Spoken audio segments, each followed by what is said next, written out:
won't give up till I'm on top. Yo, no, I ain't the type to give up. If I do something, man, I do it till I get what I want. I turn a business out of nothing into something I love. I got a poker face, but honestly, I'm not one to bluff. I flip a switch, never miss, man, I always stay up. Don't let them see you, bitch, always have a plan to stay tough. This life ahead of you ain't easy, it was built to be rough. But that's what makes a personality, is tragedy, bruh.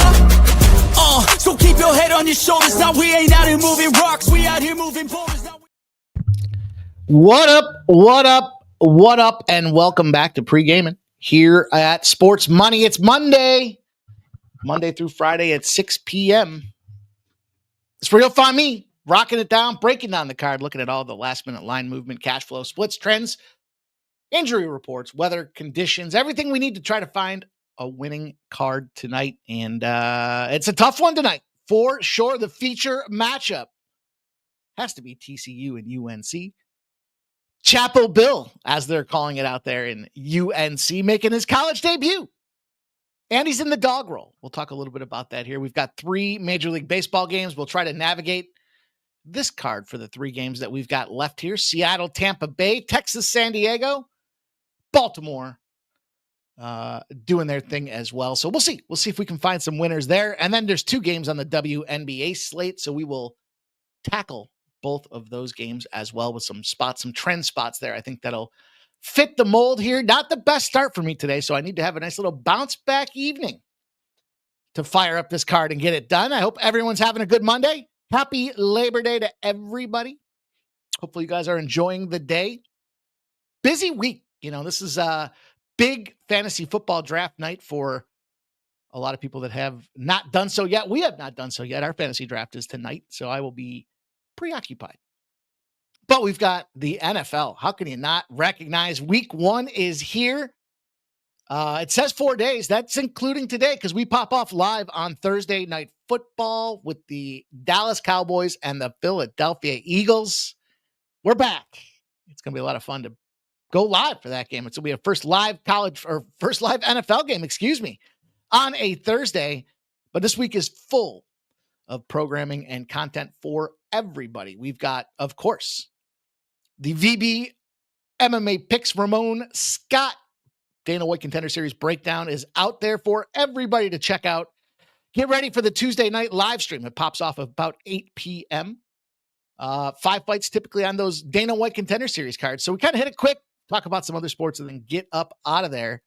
Making way for Wednesday, the new show on Wednesday, the Betting Throwdown. Hopefully you guys checked that out last week. Kind of cool. Little fun format, just talking sports, breaking down look-ahead spots, giving live betting opportunities as well. Can't forget the live betting importance thereof. We all seem to do a lot better when we're live betting together. And then Thursday night, we get to the live stream for the NFL. We'll have some college football breakdowns. Sadly, started off 2-0 with my college football breakdowns, went 0-2 this week with my college football breakdowns. So we're 500. We're treading water right now, but we'll get some NFL breakdowns in there, at least the big games out there. And then, of course, Saturday, we're back with the UFC Paris with a reasonably early start on the card out there. It looks like it starts about 11 a.m., give or take, carry the 1, which means that we'll be talking UFC. We'll be giving out college football plays. We'll be talking NFL spots, Major League Baseball, and all the rest. So it's a busy, busy week in the Sports Money Network. Then, of course, Sunday night, we've got some prime time NFL action, and we'll be going live for primetime NFL action as well. So get ready. This is that time of year. We've been building up all summer for it, and it's going to be a lot of fun. Now, they're sneaking a Friday game in there. They're sneaking this Kansas City Chiefs LA Chargers game on Friday, if you guys were not aware. So Thursday's the Cowboys Eagles. Friday's the Chiefs and the Chargers. Sunday's the full slate. And then they get down to the one Monday night football game this week, and it's the Minnesota Vikings versus the Chicago Bears. Some are saying that will determine the winner of the NFC Central already in week 1. I want to talk about the polls that are out there. We're back to the polls in Sports Money on the post tab. Very important that you guys pay attention to the polls. Last year, they were firing off at about 70%, meaning our chat, our community, probably the sharpest damn community in all of YouTube, fired up. when you guys make the selection, that selection comes through more often than not. So it's another tool we want to add to the betting arsenal before you're making your bet. We have to see what's going on with those polls, and you guys do us a favor and make sure you show up. Jover is in the saddle, and he has been posting some conference plays out there, some divisional matchups as well. Who's going to win the divisions? Started off yesterday with a couple of AFC. I think there was an AFC and an NFC, actually. So going to continue that as we lead into the football season, and then key big game breakdowns between the NFL and college football for you guys to enjoy over on the post tab. But a busy weekend. College football week 1 underway, having seen really now just about every single team play a college football game. Some have played 2, like Fresno State. Fresno State was a not random, but from a Saturday night spot there. They played at Kansas. They got whooped up. They come back home. I figured Georgia Southern at this point was going to come in there and handle business with their air raid attack. And in fact, they did not. We saw a number of quarterbacks, new quarterbacks here, rookie quarterbacks, not be able to answer the call. Probably started right off the gate with that Saturday matchup in Texas and Ohio State.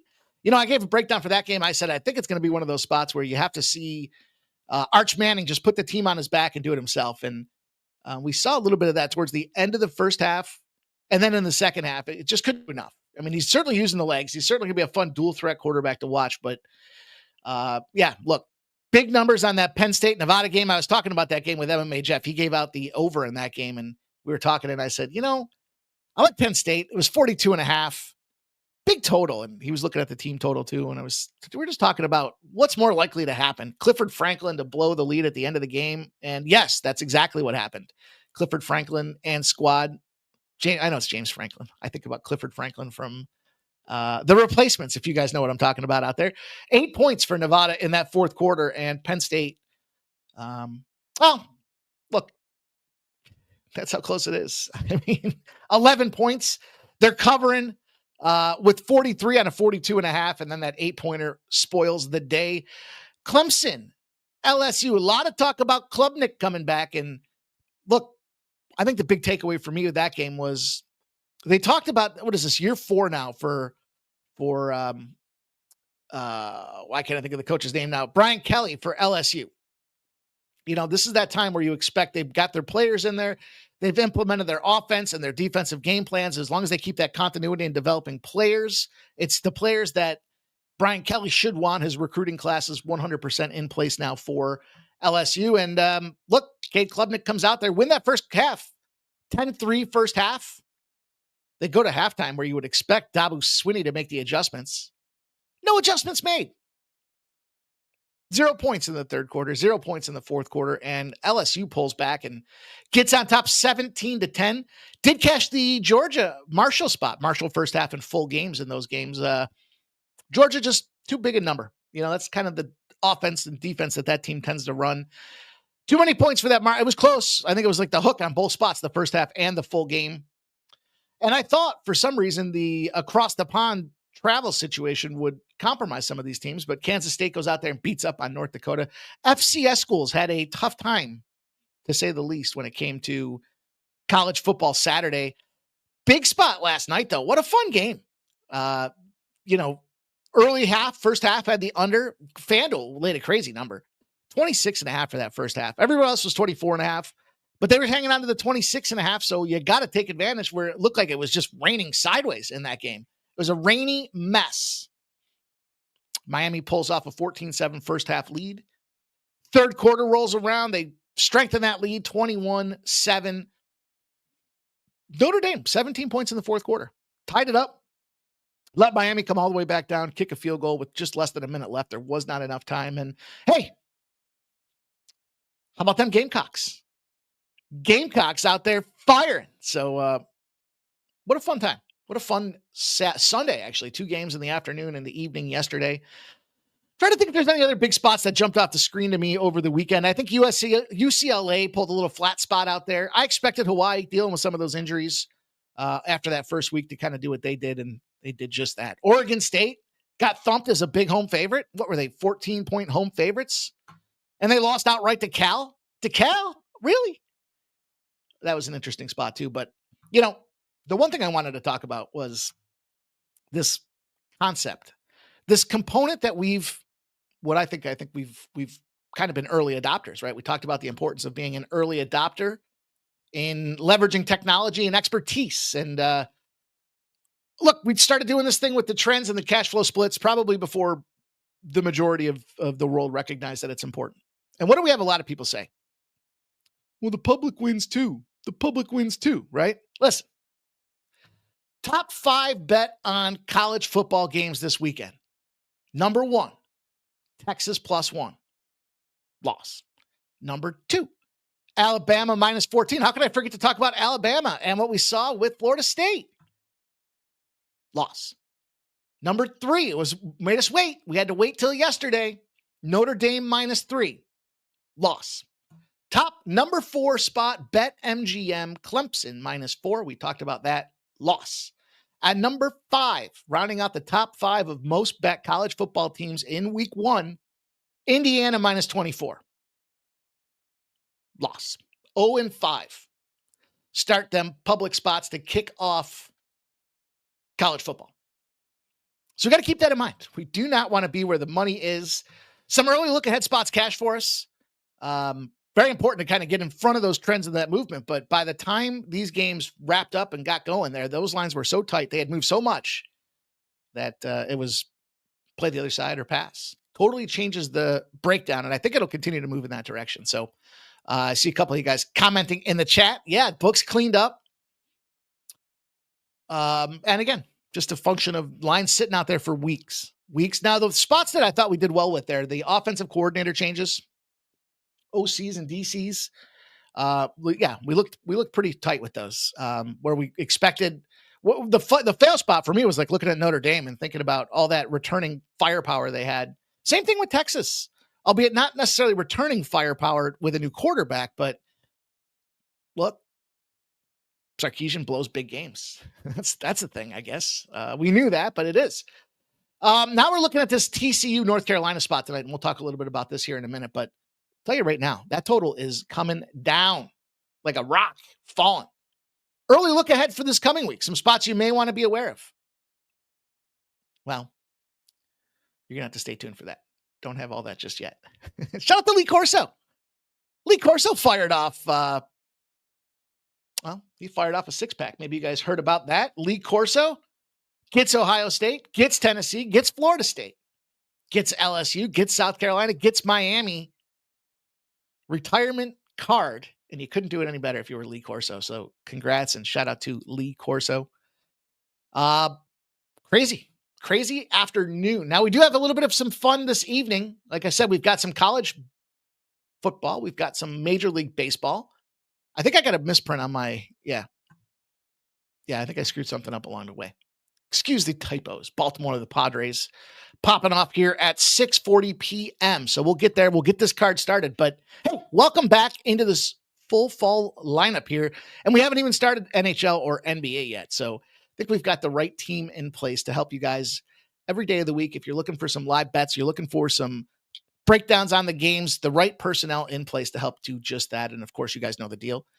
We're supported over by Winnable. So you can get out there and sign up for text alerts, free plays, premium cards, extra spots throughout the evening. My baseball day sucks, but we're having a really nice a really nice tennis day of all things here. Won the ATP play, 1-1 on some plus money spots, and now we've got this double spot out there, but consider checking out Winnable if you haven't done so already.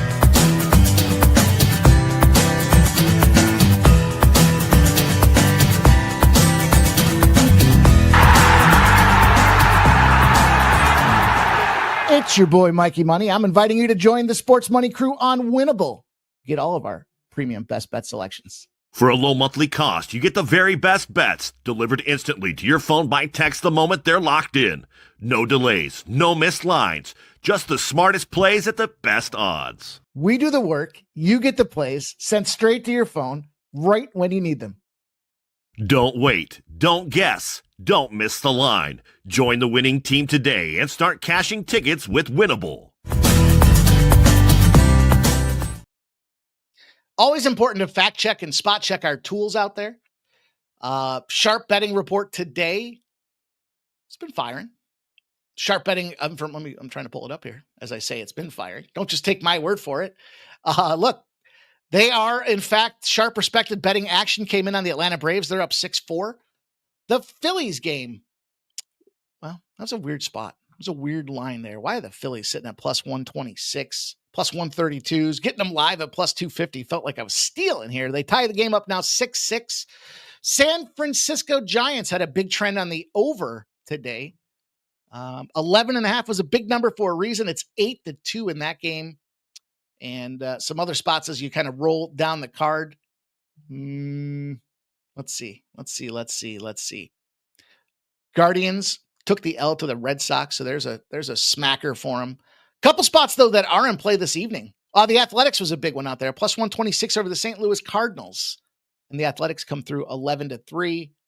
Just looking to see if there was anything else out there. Not really. Seems pretty tight and right as we move into the final legs. Now, listen, the next couple weeks of baseball going to be tough. There's going to be some big numbers, which means we're going to have to look for some dog spots, some spots that don't make sense. And I think we've got one of those on this card tonight. But we'll get there. We'll get there in time. We've got plenty of time. First game pops off in 20 minutes. And I already gave a play out there on Winnable earlier today, and I posted it to the post tab for the Sports Money Squad. Everybody got access to that today.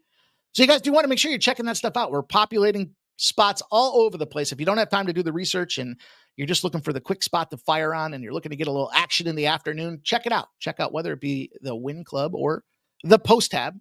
Those are the spots to fire. There was something else I wanted to talk about, and for some reason it escapes me. Let me just take a look. Let me take a look at my notes. Andrew Heaney signs with the Dodgers. Interesting look there. The Dodgers looking to strengthen up with Heen Dog.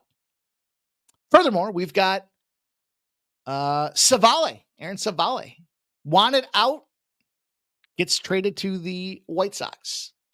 Apparently that was his staging for his next move, which was getting sent over to the Minnesota Twins. So hopefully he didn't unpack his boxes after that initial trade, knowing that he was going somewhere else after that. So those are a couple things I saw this afternoon that popped off the card. Should potentially affect the big deal here. Now, some other things going on. I think tonight's going to be a star-studded who's who of this college football game. I don't know if that's going to add another layer or another element of concern or maybe overhype here, but man, UNC tonight, Michael Jordan, Mia Hamm, Lawrence Taylor, Julius Peppers, Eric Church, Chase Rice, Blake Snell, all squeezing themselves into Chapel Hill tonight for this big game. So expect to see him make a big deal of this, right? I mean, we know the deal. We know, what we know is Bill Belichick's got some game. That may or may not be a dime piece on his side, but trademarking that new jewelry line, I guess, Gold Diggers, seems appropriately coined as a phrase. I'm surprised that wasn't trademarked already. Fernando Tatis has just been announced as a scratch. Fernando Tatis scratch for tonight's game.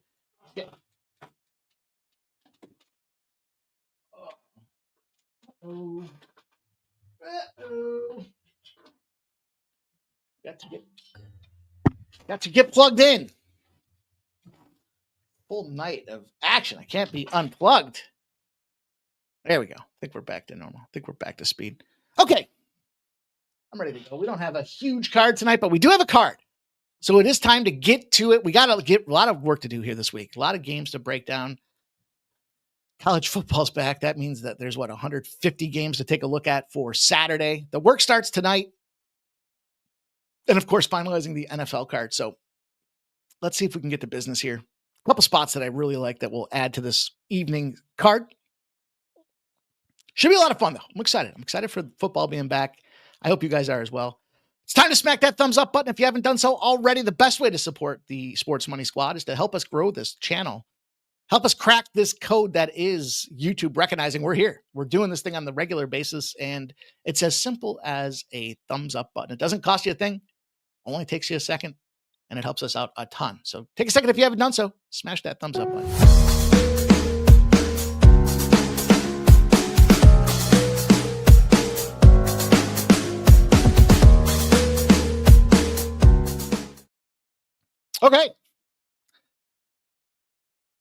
Okay. I'll tell you, I'm struggling today. I don't know what I did. I don't know what I did to my knee, but man, I'm struggling to even sit in this chair. Almost should just be standing right now. Bad news bears. I think this lower back thing migrated in. Let me tell you this. Don't get old. Doesn't get easier. That is for sure. Get to your 30s and you're like, I wonder if this is what they mean when you're saying you're getting old. And then you realize exactly what they're talking about. But let's talk about you guys in the chat. Shout out to all you guys coming in here on a Monday. Small card, so I appreciate you taking a few minutes to stop by, sharing your best bets, and trying to get us all paid. That's what it comes down to. We got to work together. This is that time of year. It gets hard. The lines get tight. But it's only right. The best damn chat in the business gets here to fire off. Joseph Myers gets us going. It's going to call it out right off the gate. Says cheers. Stop Geo says happy motherfucking holiday, y'all. Dana Delp checking in 9 Legacy. Phil the Kill says, I need a birthday pick, please, Mikey. Oh, boy. Oh, boy. I might have one for you. I might have one. We have a couple picks, but maybe I'll highlight one as the birthday spot. Shout out to Derek. He's checking in right off the gate. He's tossing the UNC TCU under 54.5. Check out my guy, Derek, man. Look at that play. I think that's a strong look. We talked about that thing dropping. Shout out to Elliot Jameson. Says, hey, Mikey, always enjoy the show. I went to ECU NC State game last year. Dude, that had to be crazy. Picked ECU big time. We got beat by 7, but they covered. This is finally coming out of his cave. That had to be a ton of fun, my man. Crowd looked crazy.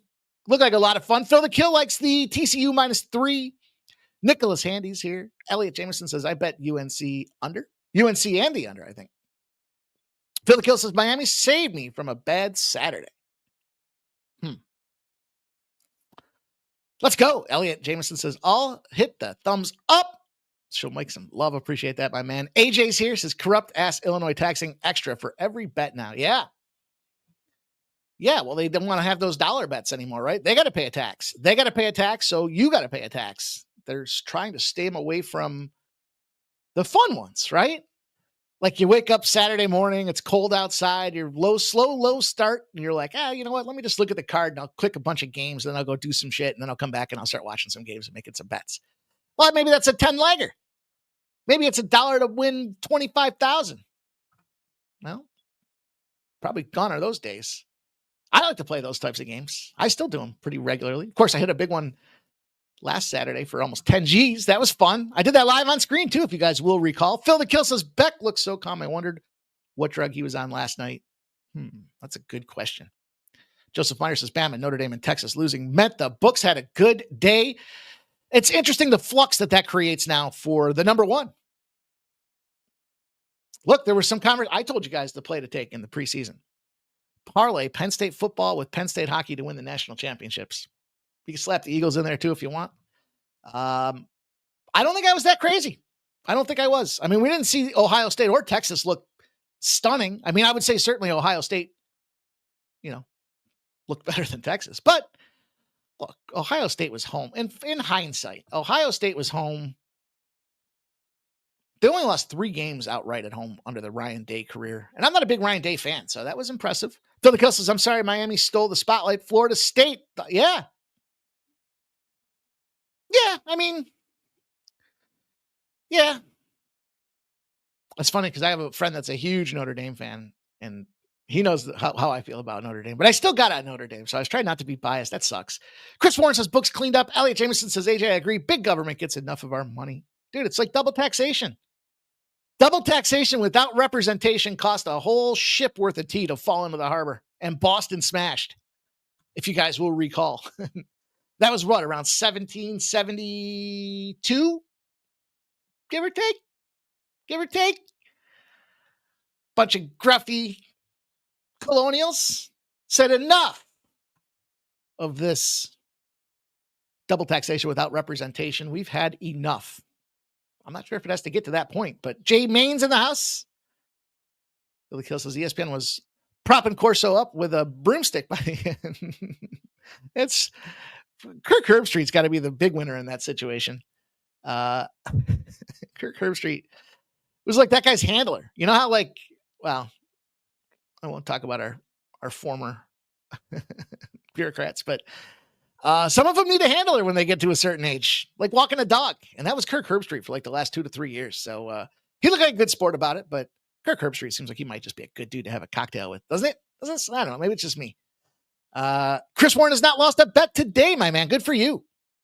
Elliot Jameson says Lopez, McAllister, Gauss, Barnes, all touchdowns for tonight. Looking for some scores. Nasty Nate. There he is. Says Sox smashed. Yes, they did. Phil the Kill says the first 5 Brew Crew already has me insulated. Okay. Soto home run. Bueller to the Phils. Thoughts? It's a knee-jerk reaction to Zach Wheeler, but at least you got a guy that's in shape, right? Not just shape, but he's throwing meatballs, but it's another arm in the pen. I think what you have to do is you have to recognize that your whole rotation shifted up.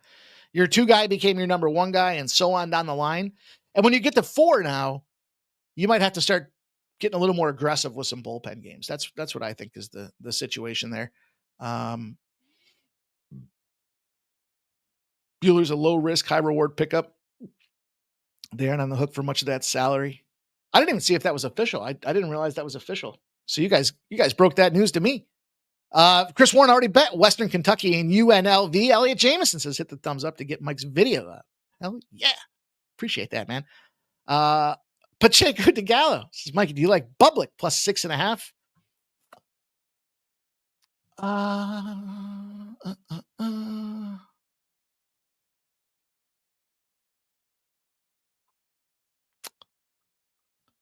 Man. I don't know. Tell you what, I would take Sinner. Take Sinner to win 3 games to 1, and that's 3 sets to 1. That seems like the spot. Plus 230 over on drive. That's just off the cuff. The spot that I'm still working on here, the spot that I'm still trying to chase down, doubles women's tennis. I gave out Venus and Layla Fernandez. It's a cute little gal. And Venus, 100 years old. Interesting story.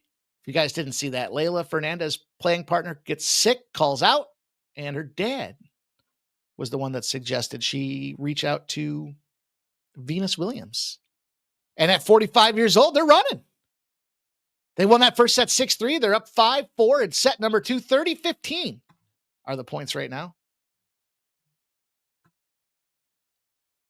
Yeah, you guys are with me. You guys are with me. I see the Sark comments out there. Brian Smith says, hard to show up as a visitor and beat a team in the shoot. Yeah. Stop Gio says, DK not taking credit card deposits anymore once the rest of the books follow suit. Yeah, they made that announcement. I'm still in credit card deposit mode, though, so hopefully they forget me. Hopefully they feel comfortable enough. Big O. Shout out to Big O. Nicholas Handy says, Orioles money line. Brian Smith saying there. We go Bueller to the Phils. I'll tell you what that means is we got some overs. We have some overs in those spots if that's the case. So I gave out in this first game earlier today, I gave out San Diego -1. I'm going to add to it now.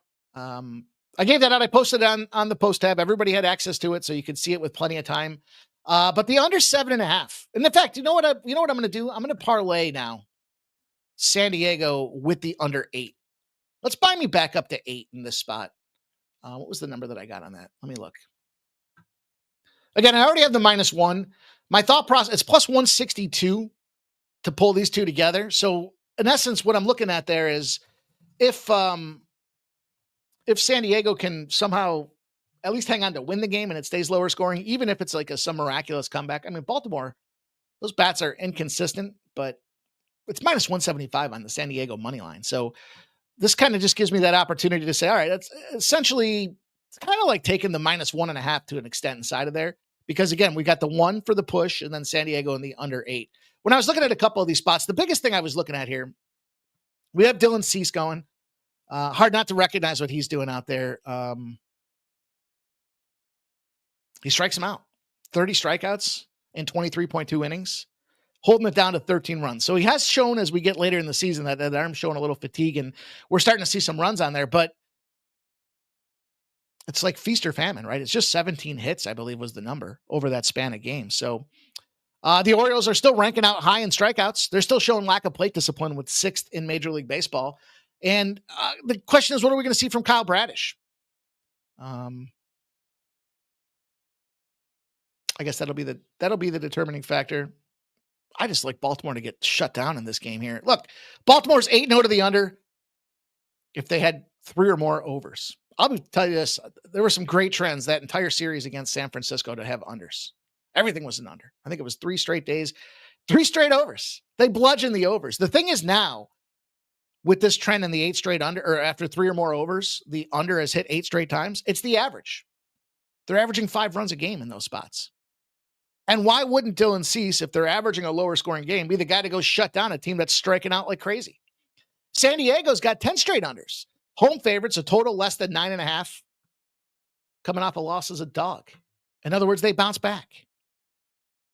And bounce back they're going to need to do. Again, I told you guys pre-flop here at the All-Star break, they were that team that was predicted to win the NL, but they have fallen on some hard times. And we'll determine if these hard times are sticking around or not. It was Minnesota. Now we know Minnesota wins or loses in bunches, but they went 1-2 in that Minnesota series. One game they put up 12 runs. Outside of that, beat down 2 runs each game. So I think San Diego does their part to get just enough, but on the other side, the Orioles are 1-4 in their last 5. They're not world beating anybody. It's funny. Middle game of the series against San Francisco, 11-1. Almost like the same thing with the Padres. Now, you put these two teams next to each other in the lineup. Yeah, I'm going to take the Padres every day. I don't care who's pitching at this point or who's hitting, because I just think this Padres team is just got more depth, more talent, and I like this Dylan Cease matchup. You know, another look that was out there, Dylan Cease to get more than 7.5 strikeouts. That kind of jumped off the page at me. I thought about trying to fidget San Diego and him to get 7 or more strikeouts in there, but I left it alone. I thought, this thing opened up at -140. Sometimes when you look at these prop bets, these strikeout props and such, you got to watch the line movement on those things. For whatever reason, they fucking know. DraftKings was -140. DraftKings is now sitting around -135 or so. So that number's coming down. Ultimately, it's a no play for me, but I did double dip this thing. Small slate. I wanted to get some action in there, and I thought this was a good way to open the card up. So agree or disagree? I'd love to hear what you guys have to say. Nutflush, there he is. Check it in. That's not what I want to see. He got Baltimore team total over 3.5.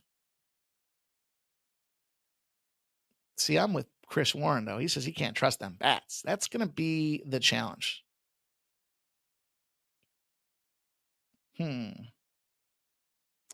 Interesting comments. Brian Smith smashed the under 54.5 in the UNC game. Way more unders than overs this weekend. Yeah, dude. The unders, after the first 9 games, the unders were like 7-2 or something crazy. After 19 games, it was like 16-3. Makes sense. Early in the season. Defenses. It's not so much that the defenses play better. It's just that the offenses aren't quite firing. Who's that kid, though? What was the team? Was it South Carolina? That's got that kid that's the fucking track star as the wide receiver. Man, he was fast. I think it was South Carolina. And he was pulling away, man. Every time he got a chance to go deep, it was like literally get out of the way. This guy's a speed demon running down the field. And, he had to slow down for some of those balls to catch up to him. So this kid was a Olympian, or on the Olympic roster, trial roster anyways. He's fast. That boy fast. He looked fucking good, man. And unfortunately, that was one of the straws that was the straw that broke the back, because that South Carolina game was kind of fucked in the first place, right? It was like Virginia Tech was down 10-8 at halftime. They're playing well. They have that shit special teams where that kid had a great punt return. Zigs and zags all the way into the end zone. And then they can't do anything. And then, break the back with that deep bomb to the fast motherfucker who just went out there and burned everybody. Crazy. Jeff Matthews spanned all these wide receiver screens. Can't we get a little more creative? What a shit play. Anytime I played Madden, I couldn't perform well with the wide receiver screens. I don't know. It just wasn't smart enough, I guess. I couldn't work the sticks quick enough to maneuver around and make that thing happen. But let's go on. We got Seattle and Tampa Bay in the next spot here. Tampa Bay opens up as a small dog, and they've moved to a slight favorite at -108.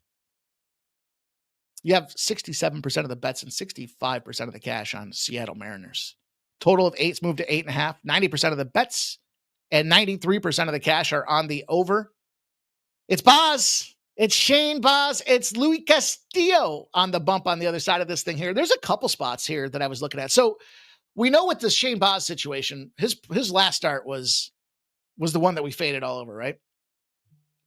Where is he here? Let me pull it up. Sorry. Give me a second. Looking at this dude, though, I believe that was the one that we were laughing because we were like, this is a team total spot. Yeah.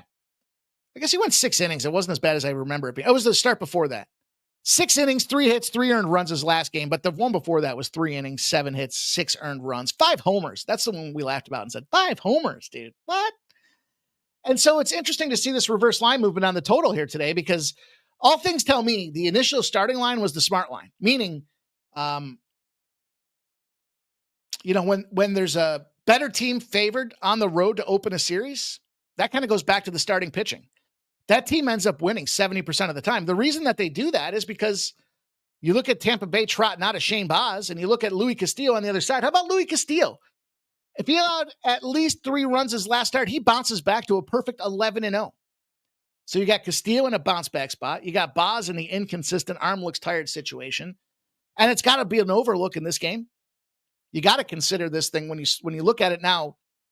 Luis Castillo, 8-0 to the over. In the favorite role, less than a -125. And a total greater than a 7. But to counter that, sharp respected betting action came in. They took advantage. They hammered away on the Seattle Mariners side of things. I think they're going to trust in the starting pitching. I'm going to take Seattle in the first 5 of this game. Let me see what line I got for this.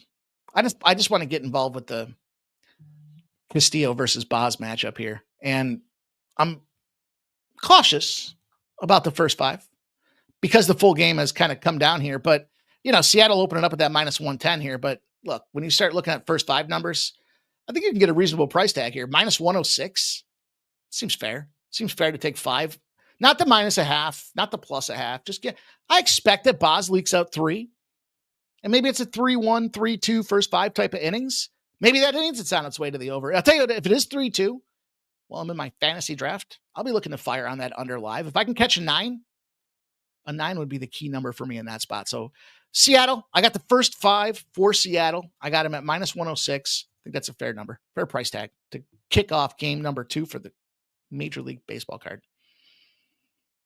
20 minutes left. DK Happy Hour Super Boost says Stop Gio. Mahomes hurts to combine for 500 plus passing rushing yards. Wow. Not sure about this one. Sometimes these DK Happy Hour boosts smack. Sometimes they bomb, huh? I got an early lean to Dallas right now. Yeah. Can you believe that? 7.5. I'm hoping it squirts to 8.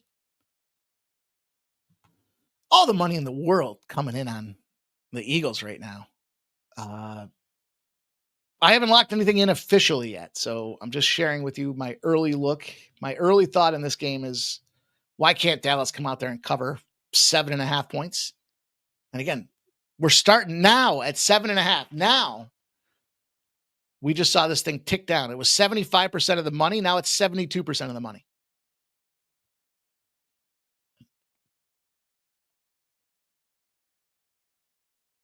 I don't know about that. 500 plus. It's the first game of the season.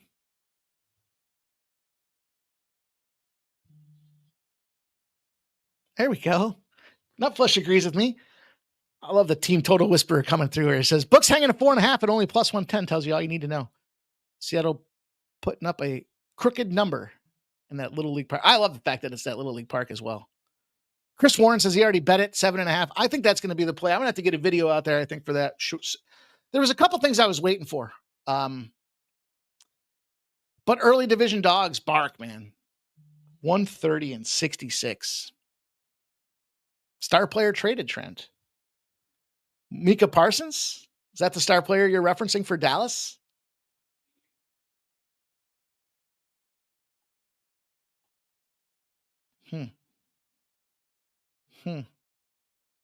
I sit here and talk about football all night with you guys.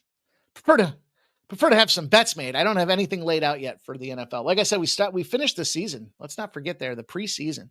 We went on a 10-game winning streak. So I'm hyper focused on making sure that we do the right thing when it comes to getting into this spot here. And I just, as much as, I love my Eagles. I don't know if I can get there. That's a lot of points. It's going to be the ring night. You know what the other team thinks when it's ring night, don't you? Let's fuck that night up. Let's fuck their ring night up by taking them, beating them. Plus, for all the hype, I know I got crazy in the offseason and I was shit talking, stirring the pot, as our friend Razor likes to say.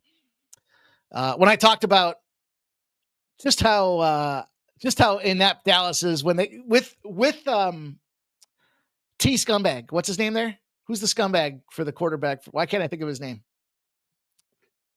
T scumbag, quarterback for the Dallas Cowboys. The scumbag. That's what the T stands for. And I said, I don't know why I'm drawing a brain blank right now. Anyways, I was talking about how since he's been the Cowboys quarterback, the record against the Eagles sucks. And Prescott, thank you. Dak Prescott, thank you. And I said, since he's been the quarterback, the Eagles have been winning that series. And Twitter, as sharp as they are, was quick to respond and say, well, he's been hurt when he plays them. And I said, exactly. This guy you're paying all that money to that you need to count on, you can't count on him. But there is something to be said about that 7.5. So Texas Rangers, tricky spot here against the Diamondbacks. Now, this one's had some recent movement to the Texas Rangers. So I'm inclined to believe that that Texas Ranger spot is some sharp money coming in here. Plus 124, moved to plus 120, 61% of the bets, but 50-50 on the cash. I just don't like Dak Prescott. I think that the most amazing thing that the most impressive victory that, look, I'm pretty dialed in with some of these spots. We talked about the Mets. They have no identity, right? I'll stand by that. Nobody else is saying that. It's a confident pick. The most impressive thing that Dak Prescott's done is convinced Dallas to sign him for what, $150 million or whatever his contract numbers are right now. That's impressive for a piece of shit. Patrick Corbin, speaking of impressive and $150 million, trots his ass to the bump. 4.33. I was nervous about this pick because it's Ryan Nelson on the other side with a 3.53 ERA. Last week, I was all excited. You guys remember I was giddy. I was literally like a schoolgirl. I was like, oh, finally, we get to fade. We get to fade Patrick Corbin Day. And what did Corbin do? Well, he pulled the proverbial rabbit, frankly, out of his ass in this case. I mean, I don't know what it was doing up there, but it was buried up there, and he came out and fired, man. He was, 8 innings pitched. He only gave up 3 hits. Vintage. You can't even say vintage because that guy's a piece. He's a pile. But he fired. And that was really, I mean, look at this. He was deeply entrenched in mediocrity. 3 innings pitched, 4.1, 2.1, 3.2, and then all of a sudden out of the blue pops an 8. So it caught my attention. And then on the other side of things, you have Ryan Nelson. He's 5-1 at home. He likes pitching at home. 2.42 ERA, 6 innings pitched his last start, only 1 earned run. Not a lot of strikes, though. That's the spot that I was looking at here. Is this guy is certainly, he'll pitch to some contact, but he's just not a big strikeout guy. So my concern when I looked at this game is Texas bats getting hot. They're seeing the ball pretty well right now. I was kind of looking at this game thinking, here's a spot where I think Texas can stretch Ryan Nelson's arm out. You're not going to see him go past 5. So you got limited strikeouts with a guy that's putting ducks on the pond, and then you expose that bullpen. I think this is a Texas series as they roll through this thing. And the fact that it was plus 125, the only concern when Texas is rolling in as a dog off a divisional opponent, they're 0-10. So they put their all, this goes to kind of a lot of what we talk about. They put their all into it. They're trying to close out that series. They need those divisional points. And, well, it was the Athletics. But, man, they're just on a tear right now. Busted up the Angels. 20-3 in one of them Angels games, man. They got like 40 runs in the last 6 games. Can't look past that. knowing that Ryan Nelson could potentially have that arm become an issue for him and certainly not striking anybody out. To me, this just seems like you're going to see a lot of situations where there's runners on first and third for the Texas Rangers. So I'm going to take the Rangers. I got that plus 125 price tag. Hate to say it, but I don't hate to say that. Nicholas Haney says everyone hates Dak because he's a loser. In all fairness, so is Tony Romo. You know, the only winner they had out there was Troy Aikman. But Troy Aikman, and then when they added the Emmitt Smith spot there, it was like, man, this team's going to be good. I haven't said that in a minute for these guys. 2 spots I've got for you guys in this game. I talked to you already about my play last week. I gave it out last Monday. We got the -3.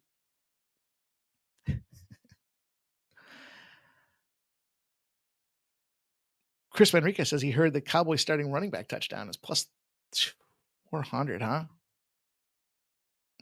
Who are you going to be pissed when he finds out his girlfriend's smashing his quarterback? Nice. Not flushed on the Texas team total over.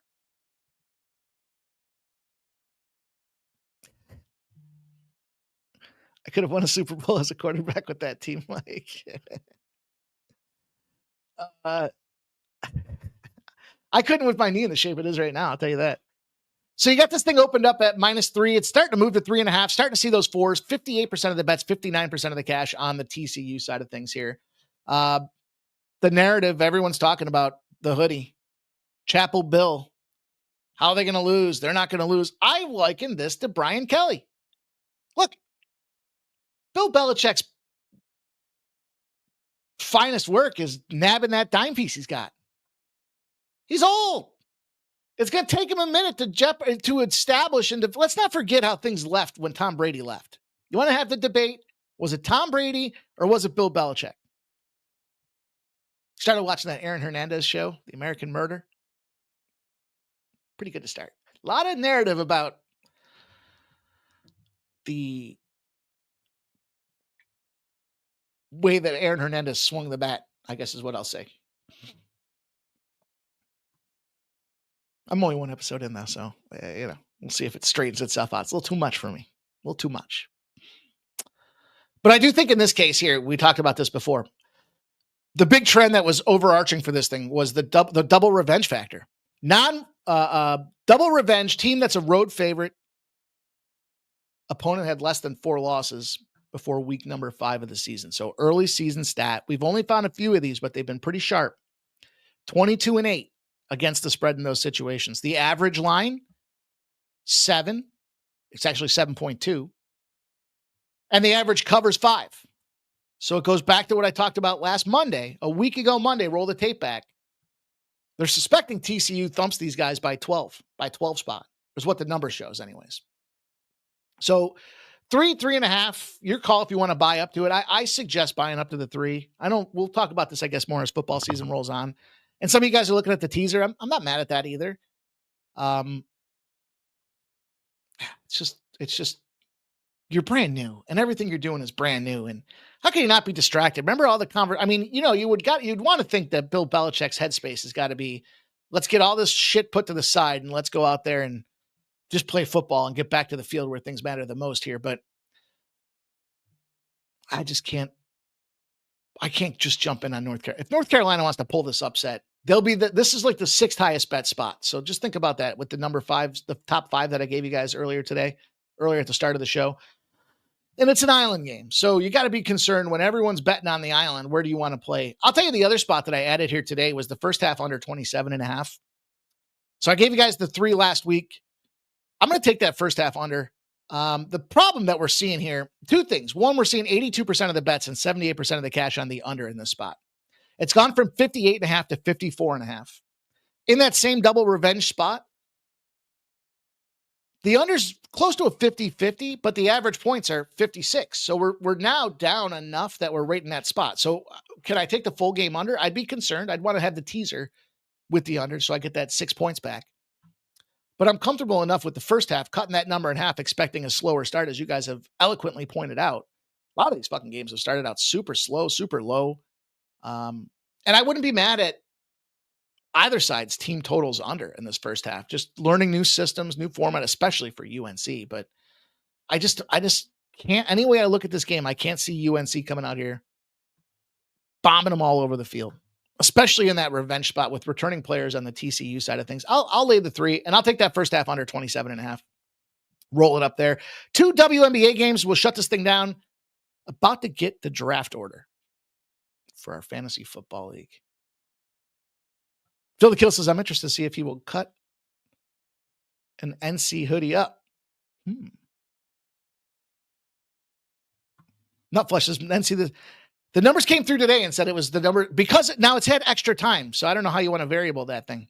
It's had an extra day. It's had an extra 2 days since, and now you got to imagine, I would imagine that some of those people that got cooked yesterday and the day before are now running back to try to chase that number because maybe it's pay the bookie man on Tuesday. I used to have that problem.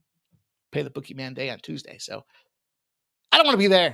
I don't want to be in that spot. I like this. I'm going to stick with the cap from last Monday. Hard to want to get involved that early in advance here, but Bill Belichick is a dog. Now, granted, it's NFL, but when I talked to you about the Tom Brady factor, 249 and 75 was Bill Belichick when he had Tom Brady.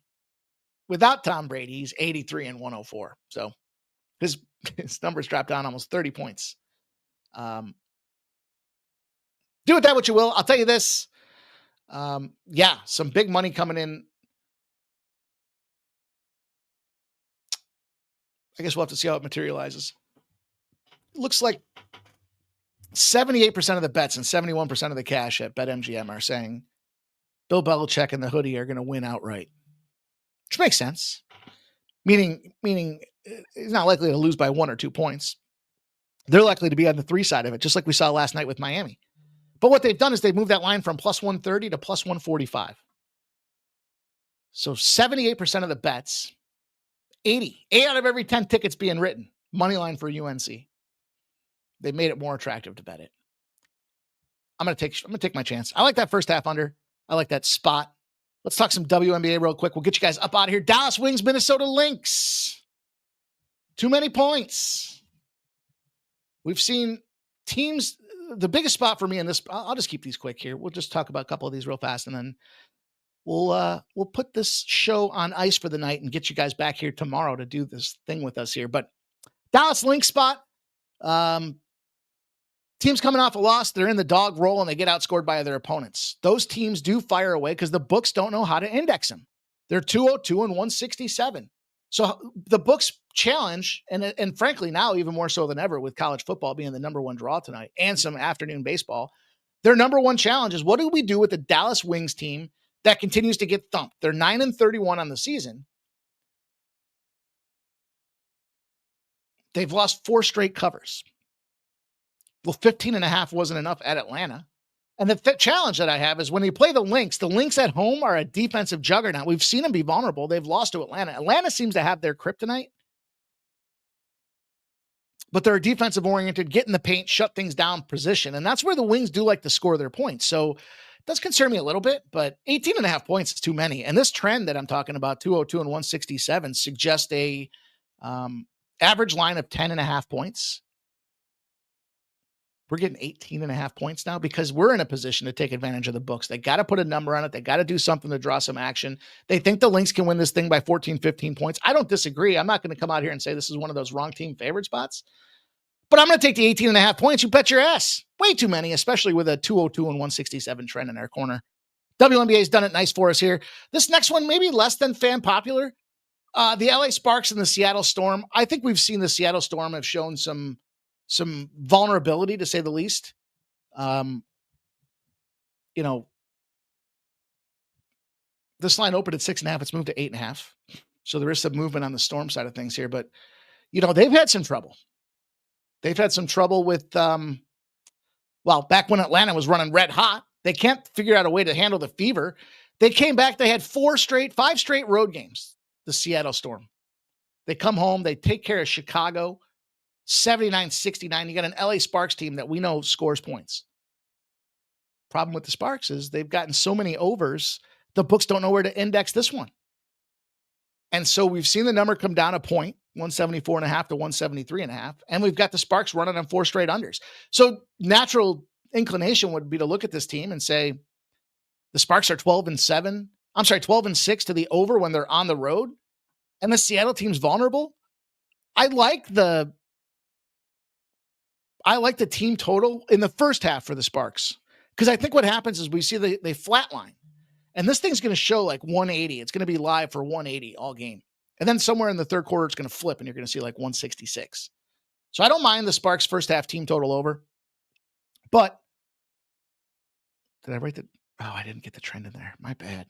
The problem I have with the Storm, Katie Lou Samuelson, ACL, Dominique Malonga, wrist injury.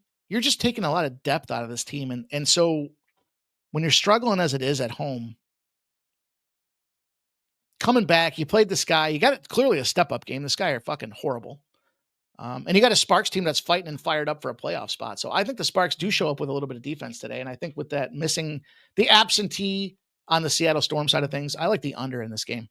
Contrary spot. We took an under the other day. We cashed on it with this Sparks team. I'm going to do the same thing again tonight.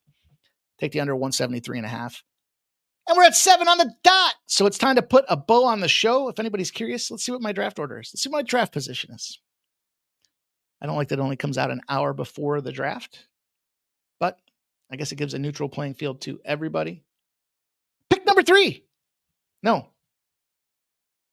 Nope. Michael B's got pick number 3. Fucking scumbag. Pick number 8. Man, I am perpetually in the bottom third of my fantasy drafts, year in and year out. All right, I got to do some research. I got to get after it. You guys enjoyed the time tonight together. Appreciate everybody. Shout out to Ramon Scott. It's a great show, Mikey. Thank you, Ramon. When do you start looking at NHL stuff? I already have. It's early though. I mean, they're still working on some things. Voodoo Ranger says 8 is great. Let's cheat a little bit here. Who gives a shit? Why not? It's our show. What would you guys take for your 8th overall pick? Who would you look at in the fantasy draft for number 8? But yeah, hockey, I've been already starting to look at some spots. They're still finalizing rosters, so it's obviously a little tricky to get involved in that. Anthony Gauss, is any interest in the first quarter under 10.5? I don't in this case because if they come out and they both score a touchdown because they got the bright lights with all these superstars and they get nervous and then they tighten up. We saw that happen with which game was that we saw? Kansas State and Iowa State, where they were traveling. They were international play with bad weather. We also saw that with the Arkansas game. With Georgia Southern, Fresno State. No, Fresno State, Kansas, excuse me. They're all running together right now. Kansas opens up that new stadium. They go down, they score 7 points. Everyone's jacked up. They're over celebrating. They're so excited. And then they take their eye off the ball and literally Fresno State comes down and scores. That was the only points Fresno State sniffed that entire game. And then the full game, first half went under, the full game stayed under. But it's that uncertainty, especially on a solo Monday night. No, I mean, this is a big spot, big bright lights for these kids. I don't like the first quarter. Not to say I wouldn't be involved with it. I'm going to take the first half. I'm going to let this thing stretch out for the first half in case there is that little quirkiness and wackiness. Voodoo says CMC and Nico. CMC and Neighbors. Okay. Well, I appreciate all you guys checking us out here tonight. We'll be back. We got a full slate. We got a bunch of things happening. Don't forget, we got a live stream tomorrow. We got our guy coming back, Sean Fox, rolling in on Wednesday. We got Thursday night football, the Razor Sharp Picks collab with Sports Money. Thursday night, well, you have to do some prep for Saturday. It's a big college card. We got a big UFC card. They all start early. And then Saturday we'll be live. Sunday night football, Monday night football. We're here, you guys. Enjoy the time that you can while you have it. Spend the time where you need to. Make sure you scratch that itch so that you can sit down and enjoy a cold beverage and watch some sports together with your favorite live betting crew. Thank you guys all for being here tonight. Enjoy the evening.